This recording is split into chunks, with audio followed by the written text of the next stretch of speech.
Hello, everyone, and welcome to the Manufacturing Leadership Council's executive dialogue on data and the data enterprise in manufacturing. I'm very pleased to have with me today for this conversation Michael Goodman, a vice president of the Business Insights Group at NTT Data. Welcome, Michael. Thank you for having me. Sure thing. Let's start off our conversation and prep the audience a little bit about you.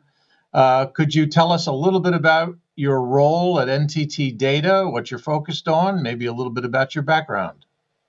Sure, happy to. I've been at NTT Data for about 6.5 years. The Business Insights Group is part of our consulting organization, focusing on really, as it sounds, business insights. And that's the two sides of that. One is helping our clients develop and acquire those insights, but also be able to take action based on those insights. And we cover four main focus areas: data, analytics, including machine learning and AI, intelligent automation, and technology advisory. So really the main pieces that you need to put together to act on business insights. I've been with NTT Data for about 6.5 years. Prior to that, I was in the banking industry for about 15 years.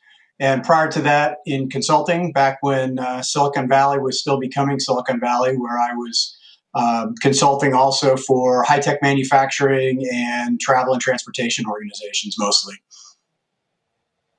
Well, that's great. I think we're going to have an excellent conversation today. Your background seems absolutely perfect for this. And certainly we hear a lot in manufacturing about the phrase becoming a data-driven business or a data-driven enterprise.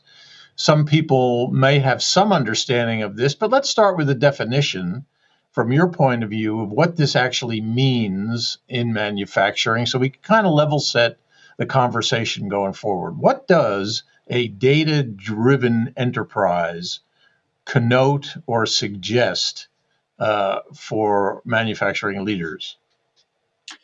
Well, speaking as a data person, I tend to be literal sometimes, and so being data driven is both a starting point and a journey, and it really involves a change in technology, a change in culture, and a general transformation toward being able to leverage the growing volume of data that's out in the marketplace. The trick there is how does an organization become data driven, and we break that into really two journeys. One is more of a technical transformation, and one is more of a cultural transformation. The technical transformation is three parallel tracks.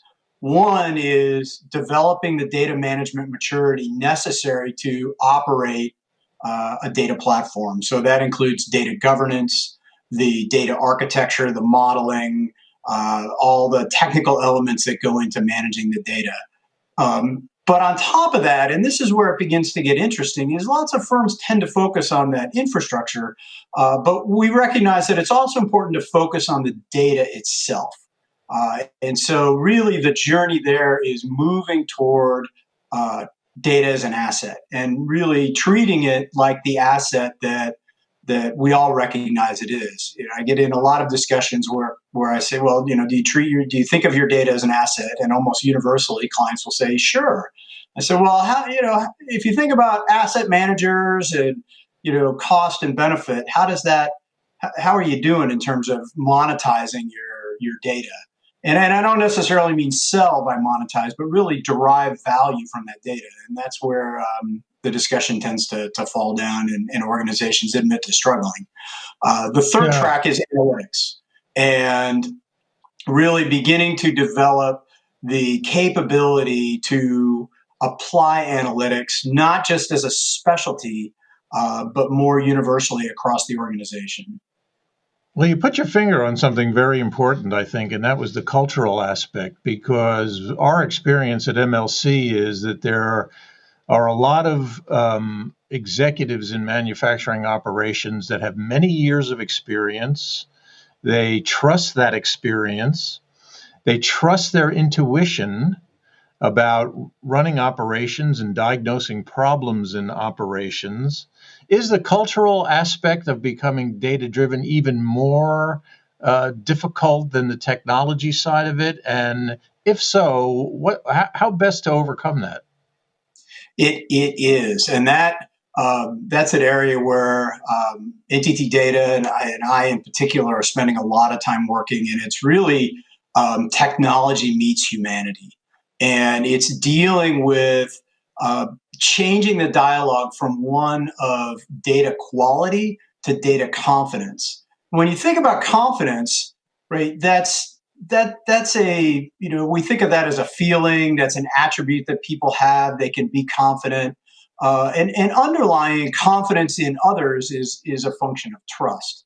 And Yeah. it's great when the data confirms one's intuition. The real challenge comes in when the data doesn't necessarily confirm, or really, sometimes it challenges conventional wisdom, historic thinking, and that's where the trust comes in. And so that is the cultural journey, and that's really bringing into this concept of the business needing to own the data and really managing a conceptual framework of how good is good enough. What kind of data am I willing to trust? And then on the technical side, being able to provide that data in an understandable way. And in the middle of that is the data organization, which really has to balance or link the two, the conceptual business side of fit for purpose and appropriateness and a lot of sort of conceptual topics with measurement, data quality, completeness, integrity, things that are much easier to measure. Yeah. Let's talk a little bit about the data itself. The research we've been doing here at MLC over the last couple of years strongly suggests that the data volumes in manufacturing are growing at an exponential rate. In fact, in our latest survey around data, 46% of the respondents said that they expect their data volumes to grow between 200 and 500%. That's not a error or a typo. It's actually 200 to 500%, which is kind of mind blowing when you think about it. But is that a problem for most companies, or do the tools exist now to deal with that, or is it a real problem that's growing going forward over the next couple of years, where manufacturers are going to have to seriously consider investing in new tools, perhaps like artificial intelligence, to deal with this problem? So, kind of a two-part question: is this a problem, and how do we deal with it? Well, the short answer is yes. It definitely is a problem, and I don't mean to sort of gang on the problem, but it's not just a function of data volume. It's a function of data volume, data variety, and data velocity. In that, the data that you're looking at is the data typically originating from the organization itself. One of the things that we look at when we begin to pursue insights is work so that they can ingest and do analytics based on data that they don't control, right? That's sentiment mining, that's social media data, that might be weather data, that might be financial or economic data, and it's sources that are controlled by others. So now you've got data that is growing within the organization, but also this huge volume of data that exists outside of the organization. And how do you manage that? AI definitely comes into the picture. I like to urge some caution in the AI space. It's I've sort of recoined we're all familiar with the term garbage in, garbage out, and now the discussion is taken on a new dimension where I'll be meeting with clients and I'll talk to them and they'll say, yeah, we want to get into machine learning and advanced analytics. And inevitably the discussion, and if it doesn't, I will turn it to data. Well, tell me about your data. What's the quality? How do you feel about it? and very common for clients to say, well, we don't really know, we don't really trust it. And I say, okay, so here's what I think you're telling me. You want to take data that you don't really trust. You want to stick it into an algorithm that you may not really understand, or at least some in the organization may not fully understand. And you want to use that to drive strategic decision making within the organization. So, how's that going to turn out? And it really comes back to making the investments now to begin the journey toward becoming a data-driven enterprise and focusing on developing analytics capabilities. But critical is developing the data management capabilities to work in this new world. Now, the good news is there are a lot of tools. The technology, it's good news, bad news with technology, right? It is moving very fast, particularly in the data area. So we have new products all the time, and there are a lot of breakthroughs in terms of being able to structure unstructured data, to do natural language processing, and to manage large volumes of data. So the technology is I'll say keeping up with the challenge, or is stepping up to the challenge. The flip side of that is managing that new technology and developing the skills necessary, and having the organization that can really support it. Michael, I almost thought you were going to use the phrase rational infrastructure in what you were just saying. One of the things we're hearing a great deal from our members, and we've been hearing for quite some time, is that they have to deal with many disparate systems within their companies in the functional spectrum of operations that they're dealing with. So, for example, it's not uncommon that we hear that a company has a dozen or more ERP systems of different varieties within their companies, very similar on the CRM level or on the supply chain level, and even in design. Design is probably the worst. There are more design systems in manufacturing, particularly large manufacturing companies, than any other. How do manufacturers deal with the data coming out of these disparate systems and tackle the problem of achieving one version of the truth going forward? This kind of goes to the point you made before about getting to the point where you can trust the data. How do manufacturers deal with this issue and kind of get to that place of trust? Well, it's interesting in that it goes back to the cultural challenge, and it starts with the thinking, how you think about the truth.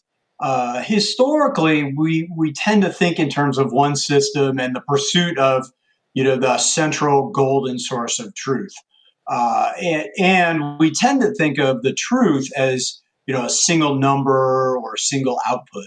And this is where the challenge can be met a couple of ways. One, architecturally. So, this concept of multiple ERP systems, multiple instances of Salesforce and things is very common. And in some cases, from an application perspective, it makes sense for a variety of reasons. But the architecture underlying that needs to continue to evolve. And it's really, we see a lot of applications that we're used to the data actually living under the application. And as we move into a data as an asset kind of world, then the data can live independently. So from an architectural perspective, you can have your multiple applications dealing with a common or a shared view of the data. The second piece of that is how you share the data. And historically, we've gotten in, especially data modelers and data managers have gotten into these long drawn out arguments over definitions and canonical models and things like that. Today, the good news is, the tool, a lot of that was driven by the requirements of the tools, and now the tools and the platforms allow a lot more ambiguity. So it becomes a master data management challenge where you're allowing dissimilar data to coexist. And then it's up to you or the data organization to make sure that they're properly managing that and representing the view. And then the third piece goes to the analytics journey. And this is one that I also spend a lot of time working with clients on is we tend to think of the the truth as a single answer. We tend to think of it in a very digital way. And as back to the question of confidence and trust, it's really beginning to think about how you can present data to inspire confidence in the message that it's giving. So that means really thinking about it in terms of ranges. And the example I like to give my clients is the hurricane weather maps. And historically, there was one line that the weather service would say, "This is where the hurricane's going." And so the people under the line would evacuate. Maybe they don't need to. The people near the line would say, "Oh, great, it's going to miss us. We don't need to worry about it." And then the hurricane would take a curve and they'd be in trouble. So today, very common, everybody's very comfortable with the fact that when the weather announcer puts up the hurricane map, it's got 6 or 7 or 8 or 10 lines. And people look at those lines and go, okay, we're right smack in the middle of 10 different models pointing at us. This is really serious. Or no, we're closer to the edge. And I want to see that begin to happen more in the business environment where boards and executive committees and senior executives are presented with not only the data, the forecast, but also the confidence intervals underlying that. So because they need to have a higher level of literacy, they understand the information that they're being presented and have help deriving or deciding how much they can trust it. Yeah, it almost sounds like you're introducing the idea of being able to adjudicate the data, because it's quite possible that one data set could contradict another data set around a particular issue. Is that where you were going with that? Yes, exactly. It's some folks talk about adjudication, some talk about curation, but it's really and it takes a cooperation between the analyst, the business, and the technologist. And this is back to that sort of three ring Venn diagram where the business in their ownership of the data needs to be saying this is acceptable. This is the kind of data that this is the level of quality that we need to be able to drive our business.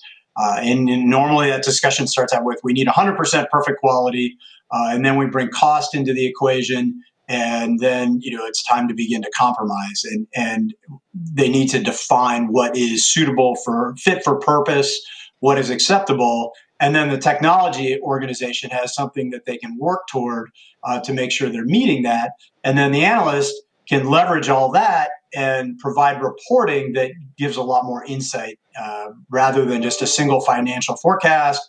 Here's what we're going to do next quarter or the quarter after that. It becomes, well, our Q3 forecast is plus or minus 10%. Our Q4 forecast, they're depending on the industry and the business, might be plus or minus 50%. And, it's acknowledging that at some point, the forecast becomes less usable, and then it's back to the business to decide how usable that information really is. Yeah, let's talk a little bit more about that, and maybe I could call it the analytics journey between the generation of the data and its kind of refinement into actionable information. Our research also shows that one of the effects of trying to become a data-driven enterprise is it can often result in much more collaborative decision making, which, if it's not managed properly, could end up actually extending decision making. Do you see that happening? Do you see this whole move to generate more data, analyze the data, and try to make decisions on it, actually making decision making or slowing down decision making in some cases because it's not being managed correctly, or what are you seeing?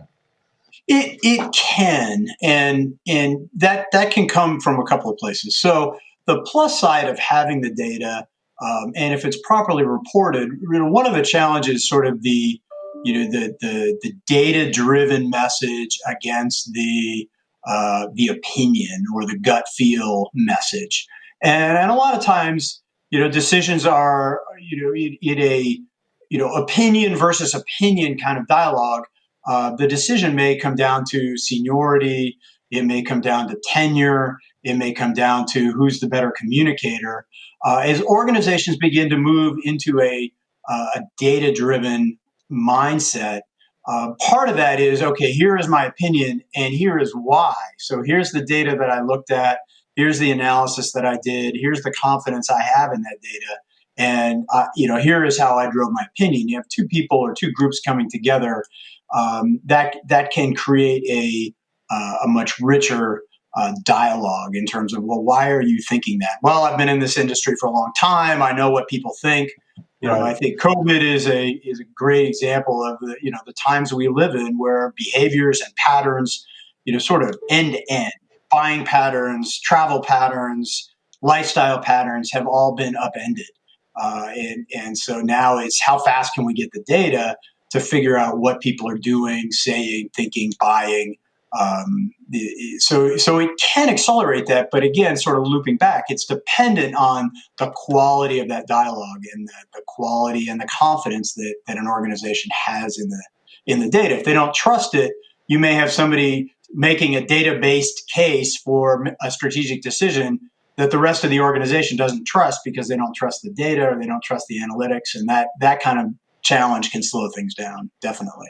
Yeah, it's very interesting. It kind of brings in the whole subject of data governance in a sense. I mean, just listening to you describe that, I was thinking, well, maybe at some point companies will need a supreme data court to finally make a decision. It could definitely put on leadership a new responsibility to really be able to understand nuances in data and make informed judgments about the data.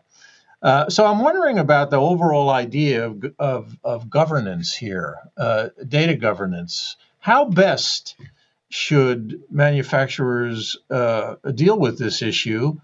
For example, do they need a chief data officer, or even what I'm kind of half comically suggesting about a court to decide issues? What's your thoughts about data governance? Well, your concept of the court is not far from a best practice, right? It typically is governance by a level of committee. One of the things with respect to the chief data officer, that's one of the things that I use as a very sort of quick litmus test when I'm looking at an organization and beginning to meet with a new client.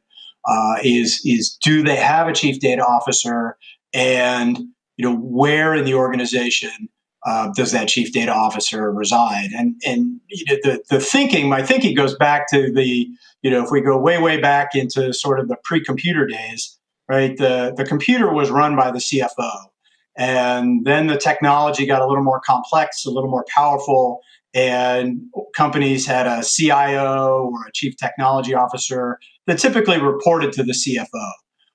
And then as we came farther into the technology world, very common now to find not just a chief information officer, but a chief technology officer, both sitting on the executive committee, or at least one of them reporting to the CEO of the organization. So the organization, through its organizational behavior, has demonstrated their commitment to technology. What we often see now is a chief data officer buried, underneath the application organization or somewhere in the IT organization. And over time, I think we will start to see that the chief data officer, in recognition of the value of the asset that they are managing, will emerge and take up another seat on management committees and executive committees. And then it goes to that sort of three, the data organization really plays a pivotal role in between the business and the technology. And the technology organization is usually very good at managing it, making sure it's backed up, understanding how much we need to move. But again, they don't know what's good enough. Like if you're a sales leader or you're a manufacturing leader, what is good enough? What is enough information? Am I getting the right information? Am I getting it from the right place? And that's where business needs to play a pivotal role. The data organization sits in the middle of that, and through data governance is bringing together those, the business concepts, the technical elements, and then also obviously managing cost and investment and dealing with the rate of technical change. So as data platforms are evolving, there's always a cost toward platform modernization. So they play a very pivotal role, and will continue and actually play a much more a growing role in a lot of organizations. It sounds like the data organization and the role of a chief data officer are works in progress, if I can interpret what you're saying. Very much so. Um, would you agree with that? That there is still a lot of definition that needs to be done there? Yes, there are. We use terms like data steward and data owner. And a lot of that is folks that have been handed that title, sort of it's been bestowed on them with little explanation of what the obligation really is. What they, it's something on top of their day job that they have to do and they have to figure out. So many organizations have a long way to go to reach that Yeah. level of data maturity. Yeah, and I'm sure we will work very hard at trying to do that going forward, particularly as we watch those data volumes hit 500% growth in the next couple of years. But I want to turn to a point you brought up, and it's about how we value data as an asset. Our research shows that companies are having a lot of trouble with this, that they're not clear about how to do this. Some are looking at data and putting a value in terms of how it improves operational performance. Others look at it with regard to product quality. I mean, if you also use data to create new products and services, perhaps there's a way to value those or put a dollar value on those. What's your thoughts about how we should, as an industry, place a value on the data asset, Yeah, monetarily or otherwise?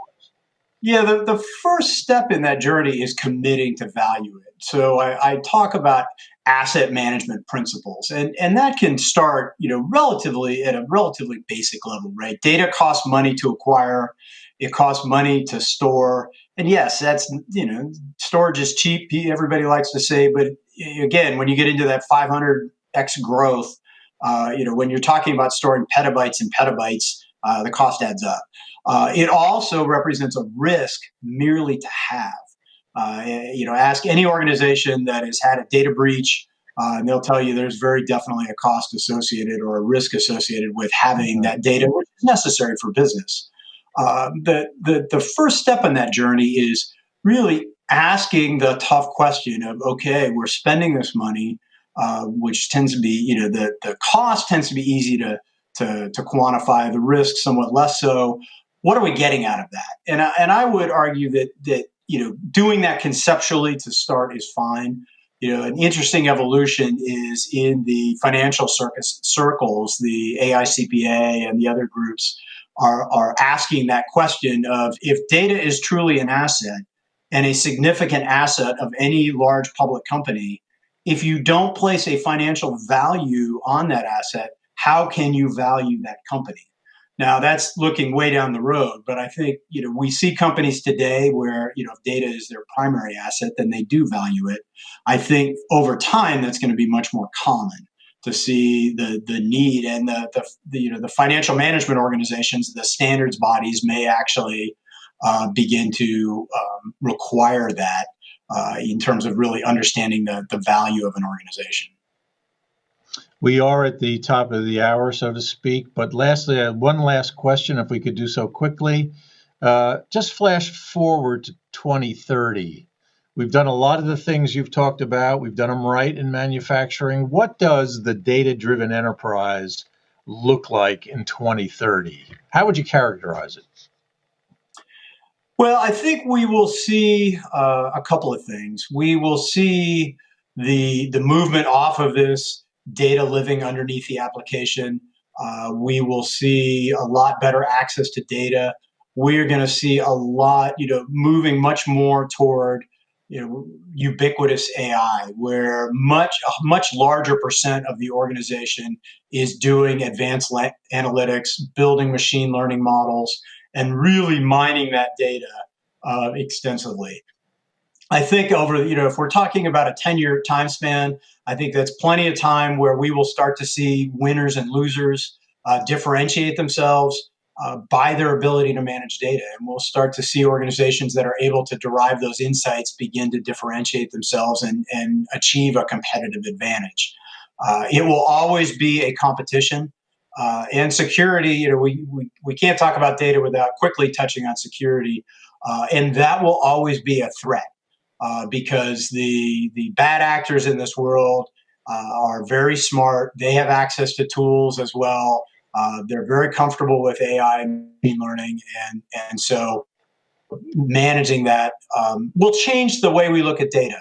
I think, again, if it is an asset, more and more people and more organizations are going to raise some interesting questions about who should be in control of that asset. Me as a consumer, should I be in control of my own data?